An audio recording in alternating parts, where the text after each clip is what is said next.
যে একটা গরম বাদ জানা লাগবে। গরম লাগতেছে মোটামুটি। দেখি গাড়িটাতে গেছিলাম। বই আচ্ছা নাই। ইয়া করবে বাড়ির গিয়ে একটা ডিম বাজি রেখে আমরা ডিম লইছি দুই বেড়া বুঝলি। ও আচ্ছা দুজনে খাই এমনি বাদ দে। কি হইছে কি হইছে? ইস এত গরম সূর্যের আলো রে। একটা বুদ্ধি আছে কোন ফাইন। কিতা কিতা গরম যখন আছে বাইক না গিয়া কেন ডিমটা বাদ যায় নো খাই আছে বাদ যায় আমরা কই আম খাই আইছি। ঠিক আছে? আয়। হ্যাঁ। খালো ডিম বাজি তেলে এনে করে দিতাম রইদে যে তাপ হ্যাঁ। খেলে এটা দেয়া করে লাই বিছাই বিছাই হ্যাঁ।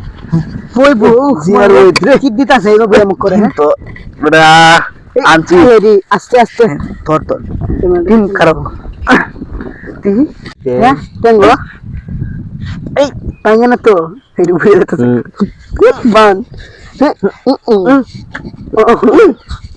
ভাঙবে না এই তোমার টাস করিয়া এই ভাঙছে এই যে হ্যাঁ ভাঙছে ধরিস ধরিস আই খাই হেই কিছে আইছো এই ভাঙছে করছিস কি